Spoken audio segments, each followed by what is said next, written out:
মনির রাহিম, তোমাদের এসব বলকে জানি এ অধ্যায়ে তোমরা ইতিমধ্যে নিউটনের 3টা সূত্র পড়েছ। আজকে আমরা যেটা নিয়ে আলোচনা করব, তোমাদেরকে ইতিমধ্যে কিছু পড়া দেওয়া হয়ে গেছে ভরবেগ সম্পর্কে। আমরা ভরবেগ নিয়ে আলোচনা করব। তোমাদের বইয়ের বিজ্ঞান বইয়ের 216 পৃষ্ঠার মধ্যে এখানে বলের পরিমাণ এবং নিউটনের দ্বিতীয় গতিসূত্র এটা কিন্তু বলা আছে। এইখানেই মূলত ভরবেগ কথা বিষয়ে আলোচনা করা আছে। আচ্ছা, আমরা ভরবেগ বিষয়ে যে জিনিসটা দেখলাম সেটা হচ্ছে বস্তুর ভর এবং বেগের গুণফলকে একসাথে কি বলে? ভরবেগ। বস্তুর ভর এবং বেগের গুণফলকে একসাথে কি বলে? ভরবেগ। এখন বস্তুর ভর কি? আমরা জানি বস্তুর ভর হচ্ছে এম, আর বস্তুর বেগ কি? বেগ হচ্ছে বি। তুমি যখন বস্তুর ভরের সাথে বেগটাকে গুণ করবা তখনই এই দুইটাকে একসাথে বলে ভরবেগ, যাকে কি দ্বারা প্রকাশ করা হয়? পি দ্বারা প্রকাশ করা হয়। তাহলে ভরবেগ কি? বস্তুর ভর এবং বেগের গুণফলকে একসাথে কি বলে? ভরবেগ বলে। বিষয়টা বুঝতে পারলাম? ভরবেগ আসলে নামের সাথে সংজ্ঞায় মিল আছে। ভরবেগ, বস্তুর ভর আর বেগের গুণফলকে একসাথে কি বলে? ভরবেগ বলে। এখানে দেখতেই পাচ্ছ যে বস্তুর ভর আর বেগের গুণফলকে একসাথে কি বলতেছে? ভরবেগ বলতেছে। ওকে, এখন ভরবেগের এককটা কিন্তু মাঝে মধ্যে আসে। ভরবেগের একক কি? ভরবেগের একক কি? ভরবেগের একক হচ্ছে তোমার, যেহেতু বস্তুর ভর বলতেছে, ভরবেগের একক হচ্ছে কেজি। এটা মুখস্থ করে নিবা, কেজি। তারপরে হচ্ছে মিটার সেকেন্ড ইনভার্স 1, এটা হচ্ছে ভরবেগের একক। কেজি, এটুকু হচ্ছে কেজি মিটার সেকেন্ড ইনভার্স 1। অথবা এটাকে এভাবে লেখা থাকতে পারে যে কেজি মিটার সেকেন্ড, সরি, এই সেকেন্ডের ক্ষেত্রে অনেক ক্ষেত্রে এই মাঝখানে এরকম টাচ দেওয়া থাকতে পারে, ঠিক আছে? মিটার পার সেকেন্ড এরকম লেখা থাকতে পারে। তাহলে ভরবেগের এককও জানা হলো আমার। ভরবেগের একক হচ্ছে কেজি মিটার সেকেন্ড ইনভার্স 3। আচ্ছা, তুমি যদি এখানে ভালো করে খেয়াল করো, তোমার বইয়ে একটা লাইন লেখা আছে। এই লাইনটা দেখো, এখানে লিখছে যে বস্তু এম ভরের কোন বস্তুর বেগ ইউ থেকে বেড়ে বি হলে তার ভরবেগের পরিবর্তন হবে কি? M into V minus U. আচ্ছা, তোমাদের একটু প্রাথমিক ধারণার জন্য আমি একটু বলি তোমাদেরকে। তোমরা বেগ সম্পর্কে কি আগে পড়ছো? বেগ কি? বেগ হচ্ছে, ধরো এখানে একটা বস্তু আছে, ধরো এখানে একটা বস্তু গতিশীল, হ্যাঁ, ধরো এই একটা বস্তু অবস্থা আছে।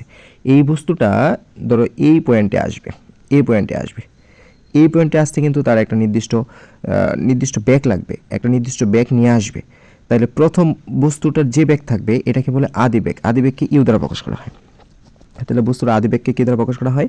আদিবেগ। আদিবেগ, আদিবেগ, আদিবেগকে কী দ্বারা প্রকাশ করা হচ্ছে? ইউ দ্বারা প্রকাশ করা হচ্ছে। আচ্ছা, বস্তুটা এইখান থেকে ইউ বেগ নিয়ে যখন এইখানে পৌঁছাবে, যে বেগটা হবে সেই বেগের নাম হচ্ছে ভি, মানে শেষ বেগ। তাহলে কোনো একটা বস্তুতে প্রথম দিকে যে বেগ থাকে সেটাকে বলা হয় আদিবেগ, আর শেষে যে বেগ থাকে সেটাকে কি বলে? শেষ বেগ। তাহলে বস্তুর বেগ হচ্ছে দুই ধরনের, একটা আদিবেগ আর একটা হচ্ছে শেষ বেগ। আচ্ছা, এইখানে এখন যদি আমি বলি যে আদিবেগ, যেহেতু ভরবেগের ক্ষেত্রে বেগ লাগে, ভরবেগের ক্ষেত্রেই বেগ লাগে, তাইলে বেগ কয়টা পাচ্ছ? দুইটা। একটা বেগের নাম কি? একটা বেগের নাম হচ্ছে ইউ, আরেকটা বেগের নাম হচ্ছে বি। এই ইউ এর সাথে যদি তুমি গুণ করো এম, তাহলে এটা ভরবেগ হয়ে যাচ্ছে। যেহেতু এটা আদি বেগ, তাহলে এটা কি হবে? আদি ভরবেগ। এটা হচ্ছে আদি ভরবেগ। আর যদি শেষ ভরবেগের সাথে এম গুণ করো তাহলে এটা হবে শেষ ভরবেগ। তাহলে ভরবেগও তুমি কটা পাচ্ছ? দুইটা। একটা হচ্ছে আদি ভরবেগ আর একটা হচ্ছে কি? শেষ ভরবেগ। ঠিক আছে?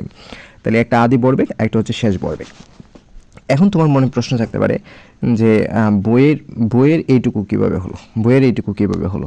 আচ্ছা, আমরা এটাই দেখতেছি। দেখো, ধরো তুমি যদি কোনো কিছু পরিবর্তন দেখতে চাও, কোনো একটা বিষয়ের পরিবর্তন দেখতে চাও, তাহলে তুমি সেটা কীভাবে দেখবে? পরিবর্তন সবসময় শেষ থেকে আগেরটা বিঘ্নিত হয়। তাহলে আমরা এখানে দুইটা জিনিস পাইলাম। একটা হচ্ছে আদি ভরবেগ। আদি ভরবেগ কি? এমইউ। শেষ ভরবেগ কি? এমবি। ঠিক আছে? তাহলে আমি এদের পরিবর্তন কিভাবে পাবো? পরিবর্তন হচ্ছে শেষেরটা থেকে আগেরটা মাইনাস করব। তাহলে শেষেরটা কি? এম। খেয়াল করো, এখানে কিন্তু বি দেওয়া, এটা শেষ ভরবেগ, মাইনাস এমইউ। তাহলে শেষ ভরবেগ থেকে আদি ভরবেগ মাইনাস করলা, ইকুয়াল কি হবে? এই পাশেও এম আছে, এই পাশেও এম আছে, দুইটা এম থেকে একটাকে এম কমন নিলা। কমন নিলে এই এম এ কাটা থাকে কি? বি, মাইনাস এই এম এ কাটা থাকে কি? ইউ। তাহলে কি দাঁড়াচ্ছে? M into V minus U. দেখো তো এইটুকুর সাথে মিলছে কিনা? তাহলে কোনো কিছুর পরিবর্তন আসলে সেটা ভরবেগের পরিবর্তন হোক অথবা বেগের পরিবর্তন হোক, সেটা শেষ বেগ থেকে আদি বেগ মাইনাস করবা। ওকে, এখন আসো ত্বরণ ব্যাপারে এখানে বলা আছে। ত্বরণ কি? ত্বরণের সংজ্ঞা তোমাকে মুখস্থ করে ফেলতে হবে। এতে কোনো কৃপণতা করলে চলবে না, ত্বরণের সংজ্ঞা মুখস্থ করতে হবে। সেটা হচ্ছে এখানে বলতেছে ত্বরণ হচ্ছে বেগের পরিবর্তনের হার, অর্থাৎ একক সময়ে কোনো বস্তুর, সংজ্ঞাটা লিখে নাও, একক সময়ে কোনো বস্তুর বেগের পরিবর্তনের হারকে ত্বরণ বলে। তাহলে ত্বরণ বেগের পরিবর্তনের হারকে ত্বরণ বলে, একক সময়ে কোনো বস্তুর বেগের পরিবর্তনের হারকে কি বলে? ত্বরণ বলে। ত্বরণ সমান আমরা লিখতে পারি ভি মাইনাস ইউ, এই যে এই সূত্রটা V minus you by T, এটা লিখে ফেলতে হবে যে ত্বরণ সমান আমরা এক ত্বরণের সংজ্ঞা, দুই তরঙ্গের সূত্র। ঠিক আছে, এই দুটো জিনিস তুমি শিখে ফেলবা। আচ্ছা, তাহলে আমরা ত্বরণ শিখলাম, ভরবেগ শিখলাম। ওকে, এখন আসো, এখানে তো দেখতেই পাচ্ছ যে এখানে নিউটনের দ্বিতীয় সূত্রের কথা বলা আছে। আমাদের নিউটনের দ্বিতীয় সূত্র তো জানাই আছে, তাহলে ওইটার ব্যাপারে আমরা ভুলবো না। নিউটনের দ্বিতীয় সূত্র থেকে আমরা কি পাই? নিউটনের দ্বিতীয় সূত্র থেকে আমরা একটা সূত্র পাই। এই অধ্যায়ে সবচেয়ে গুরুত্বপূর্ণ যে সূত্রটা, সেটা হচ্ছে কি? সেটা হচ্ছে তোমার F equal M A. F equal কি? এম এ, যেটা দিয়ে তোমরা অঙ্ক করছো। এই যে এইখানে এই যে এফ ইকুয়াল এম এ, দেখছো এটা লেখা আছে নিউটনের দ্বিতীয় সূত্র থেকে আমরা এটা পাই। আচ্ছা, এটা তো আমাদের মুখস্থই হলো। আমরা একটু নিচের দিকে যাই, দেখো এখানে তোমাদের বইয়ের 217 পৃষ্ঠার মধ্যে লেখা আছে, শেষের দিকে 217 পৃষ্ঠার শেষের দিকে লেখা আছে ক্রিয়া এবং প্রতিক্রিয়া। সহজ কথায় বলতে ক্রিয়া এবং প্রতিক্রিয়া কি? যেমন এটা যদি একটা দালান হয়, এর ধরো এটা একটা ওয়াল, এটা যদি একটা ওয়াল হয়, এই ওয়ালের মধ্যে প্রথম তুমি যেটা দিবা, প্রথম তুমি একটা ঘুষি দিলা, এই প্রথম ঘুষিটাই হচ্ছে ক্রিয়া, অর্থাৎ কোনো বস্তুর উপর প্রথম যেটা করা হবে সেটার নামই হচ্ছে কি? ক্রিয়া। তখন বস্তু যেটা তোমাকে দিবে সেটার নাম হচ্ছে প্রতিক্রিয়া। তাহলে ক্রিয়া কি? ক্রিয়া হচ্ছে কোনো বস্তুর উপর প্রথম যা প্রয়োগ করা হয় তাই হচ্ছে ক্রিয়া, আর প্রতিক্রিয়া হচ্ছে বস্তু যেটা তোমাকে দেবে সেটার নামই হবে কি? প্রতিক্রিয়া। বুঝতে পারছো বিষয়টা? তাহলে ক্রিয়া কি? ক্রিয়া হচ্ছে কোনো একটা বস্তুর উপর তুমি যেটা প্রথম দিবে সেটাই হচ্ছে ক্রিয়া, আর বস্তু যেটা তোমাকে দেবে সেটা হচ্ছে প্রতিক্রিয়া। এই ক্রিয়া প্রতিক্রিয়ার জন্যই মূলত আমাদের কাজ হয়। আমরা কোনো জায়গায় আঘাত করলে সেটা ক্রিয়া হয়, আর প্রতিক্রিয়ার জন্যই আমরা মূলত ব্যথা পাই। আচ্ছা, এটা পড়ে নিবা, পরে যেটুকু দেওয়া আছে তুমি পড়বা। নিউটনের তৃতীয় সূত্র তো তোমার মুখস্থ করাই আছে। আচ্ছা, এখন এইখানে দেখো ক্রিয়া প্রতিক্রিয়ার উদাহরণ দেওয়া আছে, এখানে দেখতেই পাচ্ছ উদাহরণ দেওয়া আছে, এই উদাহরণগুলো তুমি পড়বা। ঠিক আছে, ক্রিয়া প্রতিক্রিয়া। আচ্ছা, তোমরা নিশ্চয়ই জানো আমরা যে হাঁটি, এই হাঁটার জন্যও কিন্তু ক্রিয়া প্রতিক্রিয়া লাগে। আমরা যে হাঁটতে পারি এটার জন্য কিন্তু ক্রিয়া প্রতিক্রিয়া লাগে, নিউটনের তৃতীয় সূত্র। আচ্ছা, তুমি এখানে দেখো এই যে এই পার্টটা দেখতেছো, হ্যাঁ, এই পার্টটাতে কি হবে? এই পার্টটাতে হবে কি? এই পাটা মাটির উপর একটা বল প্রয়োগ করবে, মাটিতে একটা বল প্রয়োগ করবে। ঠিক আছে, মাটিতে একটা বল প্রয়োগ করবে। এখন মাটিও তাকে একটা প্রতিক্রিয়া বল দিবে। তাহলে আমরা পা দিয়ে মাটিতে প্রথমে একটা ক্রিয়া করি, তখন মাটি কী করে? আমাদেরকে সমপরিমাণ, এখানেও একটা জিনিস হলো যে আমরা যে পরিমাণ বল প্রয়োগ করব, ক্রিয়া যতটুকু হবে প্রতিক্রিয়াও কী হবে? ততটুকু হবে। আমি যদি এখানে 5 নিউটন বল প্রয়োগ করি, তাহলে ওই মাটিও আমাকে কয় নিউটন বল প্রয়োগ করবে? 5 নিউটন বল প্রয়োগ করবে। আচ্ছা, তাহলে ক্রিয়া প্রতিক্রিয়া সমান। তাইলে এইখানে আমরা হাঁটতে পারি কিভাবে? যেমন আমরা একটা বল প্রয়োগ করি, আমরা মাটিকে একটা বল প্রয়োগ করি। ধরো এই যে মাটিকে আমি একটা বল প্রয়োগ করি, মাটি আমাকে কি করে? একটা প্রতিক্রিয়া বল করে, যার জন্য আমরা সামনের দিকে হাঁটতে পারি। তাহলে আমরা যে হাঁটতে পারতেছি এটা নিউটনের তৃতীয় সূত্র, ক্রিয়া প্রতিক্রিয়ার কারণে হাঁটতেছি। এই যে মাঝি যে নৌকা নিয়ে সামনে যায়, কিভাবে যায়? মাঝি নৌকা দিয়ে যায়, তখন মাঝি কি করে? মাঝি তার বৈঠা দিয়ে পানির মধ্যে একটা আঘাত করে। ঠিক আছে, পানিও তার উল্টো একটা আঘাত করে, এর জন্য নৌকাটা কি করে? সামনের দিকে যেতে পারে। ঠিক আছে, তাহলে আমরা হাঁটা এবং মাঝি লগি দিয়ে যে নৌকা ঠেলে নিয়ে যাচ্ছে, এগুলো হচ্ছে ক্রিয়া প্রতিক্রিয়া বলের উদাহরণ, নিউটনের তৃতীয় সূত্র থেকে আসতে পারি। ওকে, এখন আসো বলের প্রকৃতি। এখানে প্রথম কথা মৌলিক, এখানে বলের প্রকৃতিতে তুমি প্রথমে বলবা যে মৌলিক বল। এই পৃথিবীতে অনেক ধরনের বল আছে, অনেক ধরনের বল আছে, হ্যাঁ, অনেক ধরনের বল আছে, কিন্তু এই সবগুলো বল তৈরি হয়েছে 4টা বল থেকে। অনেক ধরনের বল কি বল আছে দেখো, যে ধরো আমরা কোনো বস্তুকে টেনে নিয়ে যাচ্ছি, এটা এক ধরনের বল। তারপরে কোনো একটা বস্তুকে আমরা ধাক্কা দিচ্ছি, সেটা একটা বল। চুম্বক কোনো একটা লোহাকে আকর্ষণ করতেছে, সেটা একটা বল। এবং এই যে এখানে বলা আছে যে বোমা বিস্ফোরণের মধ্যে যে ঘরবাড়ি উড়িয়ে দিচ্ছে, সেটাও একটা বল। বা একটা বস্তু ক্রেন দিয়ে যে টেনে নিয়ে যাচ্ছে, সেটাও একটা বল। এই যে চারপাশে যত বল আছে, এই প্রত্যেকটা বল তৈরি হয়েছে তোমার 4টা বল থেকে। এই 4টা বলের নাম কি? একটা বলের নাম হচ্ছে মহাকর্ষ বল, একটা বলের নাম হচ্ছে তড়িৎচুম্বকীয় বল, এবং আরেকটা বলের নাম হচ্ছে তড়িৎচুম্বকীয় বল, এবং বাকি বলগুলোর নাম হচ্ছে তোমার দুর্বল নিউক্লিয় বল এবং সবল নিউক্লিয় বল। তাহলে আমরা কয়টা বল পাইলাম? 4টা বল পাইলাম।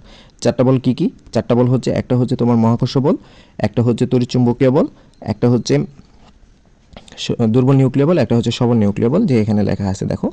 আচ্ছা, তোমার যেটা পড়তে হবে মহাকর্ষ বল কি? প্রথমে দেখো মহাকর্ষ বল লেখা আছে। মহাকর্ষ বল কি? এটা যদি মহাকর্ষ বল কি এটা আমরা পড়তে চাই, তাহলে তোমাকে আরেকটা জিনিস জানতে হবে। আরেকটা বল আছে, সেটার নাম হচ্ছে তোমার অভিকর্ষ বল। আচ্ছা, আমরা একটু দেখে নিই। ধরো আমরা একটা পৃথিবীতে অবস্থান করতেছি।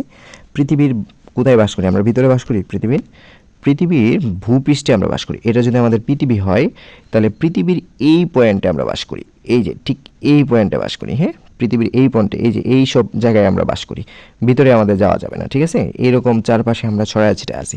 ধরো পৃথিবী এবং যে কোনো একটা বস্তুর মধ্যে আকর্ষণ বল পৃথিবী লাগবে।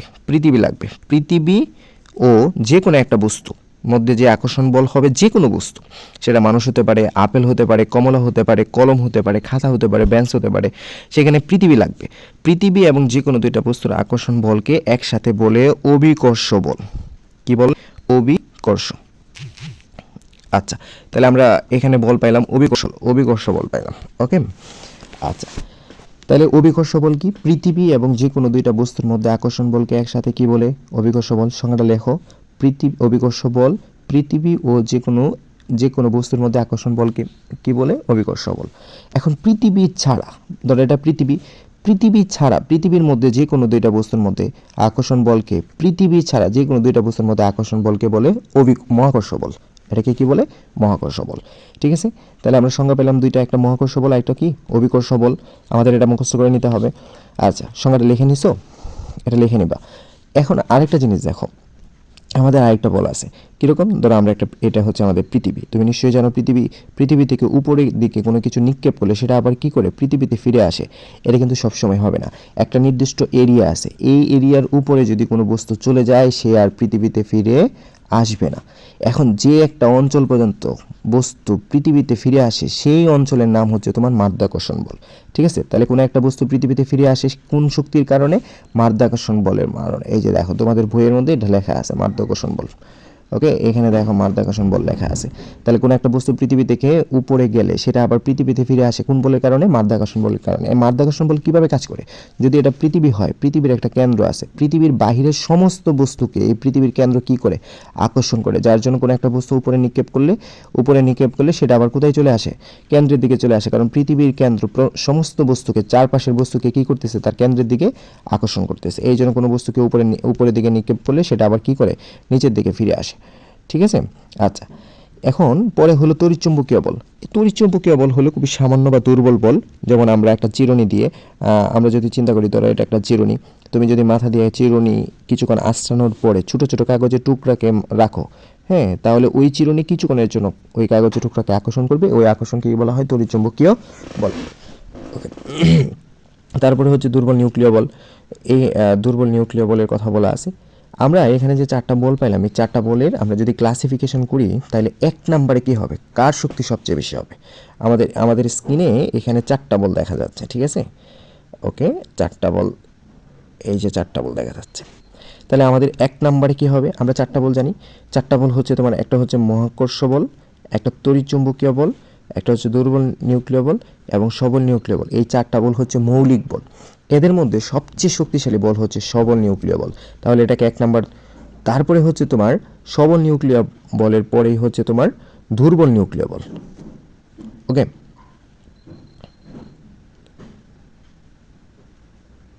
ও সরি, এটা তাহলে এখানে যেটা হবে যে এখানে দেখো লাইনগুলো লেখা আছে, যে লাইনগুলো এভাবে লেখা আছে। এক মিনিট, দেখো এখানে দুর্বল নিউক্লিয় বলের মধ্যে কি বলতেছে, যে দুর্বল নিউক্লিয় বল, এটি দুর্বল নিউক্লিয় বল কারণ এটি তড়িৎচুম্বকীয় বল থেকে দুর্বল প্রায় ট্রিলিয়ন গুণ, কিন্তু মোটেও মহাকর্ষ বলের মতো দুর্বল নয়। তাহলে মহাকর্ষ এবং তড়িৎচুম্বকীয় বল যে কোনো দূরত্বে কাজ করতে পারে, কিন্তু এই বলটা খুব অল্প দূরত্বে কাজ করতে পারে। তাহলে আমরা দেখলাম দুর্বল নিউক্লিয় বল খুব অল্প দূরত্বে কাজ করতে পারে, সেটা 10⁻18 মিটার দূরত্বে কাজ করতে পারে। আচ্ছা, তাহলে দুর্বল নিউক্লিয় বল কাকে বলে? তেজস্ক্রিয় রশ্মি নিউক্লিয়াস থেকে যে বিটা রশ্মি বের হয়ে আসে বা ইলেকট্রন বের হয়ে আসে, সেটাই হচ্ছে দুর্বল নিউক্লিয় বল। এই সংজ্ঞাটা মুখস্থ করবা। আচ্ছা, এখন আমরা যে চারটা বলকে ক্লাসিফিকেশন করতেছিলাম, যে কোন বলটা সবচেয়ে শক্তিশালী, তারপরে কোনটা শক্তিশালী, এটা একটু দেখি। আচ্ছা, তাহলে আমরা দেখলাম সবচেয়ে শক্তিশালী বল কোনটা ছিল? সবল নিউক্লিয় বল। ওকে, তারপরে হচ্ছে তড়িৎচুম্বকীয় বল, তারপরে কি তড়িৎচুম্বকীয় বল। তাহলে 1 নম্বরে সবচেয়ে শক্তিশালী হচ্ছে সবল নিউক্লিয় বল, 2 নম্বরে হচ্ছে তড়িৎচুম্বকীয় বল, 3 নম্বরে হচ্ছে দুর্বল নিউক্লিয় বল এবং ফাইনালি 4 নম্বরে হচ্ছে মহাকর্ষ বল। তাহলে আমরা শক্তির ক্লাসিফিকেশনটা দেখলাম। সবচেয়ে শক্তিশালী বল কোনটা? সবচেয়ে শক্তিশালী বল হচ্ছে মৌলিক বল 4টা। সবচেয়ে শক্তিশালী হচ্ছে সবল নিউক্লিয় বল, দুর্বল হচ্ছে তারপরে 2 নম্বরে হচ্ছে তড়িৎচুম্বকীয় বল এবং 3 নম্বরে হচ্ছে দুর্বল নিউক্লিয় বল এবং 4 নম্বরে হচ্ছে মহাকর্ষ বল। তাহলে আমরা চারটা বল পাইলাম, 4টা মৌলিক বল পাইলাম এবং 4টা মৌলিক বলের মধ্যে কোনটা বেশি শক্তিশালী এবং কোনটা কম শক্তিশালী এটা দেখতে পেলাম। আচ্ছা, এখন নিচে আসো, এখানে লেখা আছে দেখো স্পর্শ বল, অস্পর্শ বল। আমাদের চারপাশে অনেক ঘটনায় আছে যেসব বল প্রয়োগ করতে গেলে স্পর্শ করতে হয়, আবার অনেকগুলো স্পর্শ করতে হয় না। যেমন ধরো কোনো একটা ভারী বস্তু, ধরো এটা একটা ভারী বস্তু, এটাকে তুমি তুলবা, একটা ক্রেন দিয়ে তুলবা, এটা হচ্ছে আমাদের সেই ক্রেন দিয়ে তুলতে গেলে এটাকে সরাসরি আমাদের কি করতে হবে? এটা সরাসরি আমাদের এটাকে কি করতে হবে? টাচ করতে হবে, স্পর্শ করতে হবে। সরাসরি স্পর্শ না করলে এটা হবে না কখনো। তাহলে এই ধরনের বলকে কি বলে? স্পর্শ বল। যে স্পর্শ বল সরাসরি কাজ করতে হয়, মানে সরাসরি টাচ করতে হয়। তুমি এখানে পড়লে এটা বুঝবা যে কিছু কিছু বল আছে যেটা আমরা সরাসরি টাচ করি। এখানে যে লেখা আছে ক্রেন শব্দটা দেখতে পাচ্ছ? ক্রেন কি? ক্রেন হচ্ছে বড় বড় জিনিসগুলো, তুমি নিশ্চয়ই দেখছো এরকম বড় বড় হাত থাকে, এই হাত দিয়ে বড় বড় জিনিসকে উঠায় এক জায়গা থেকে কি করে আরেক জায়গায় নিয়ে যায়, এটাই হচ্ছে ক্রেন। আচ্ছা, তাহলে কোনো কোনো বল আছে যে সরাসরি স্পর্শ করতে হয়, আবার কোনো কোনো বল আছে সরাসরি কি করতে হয় না?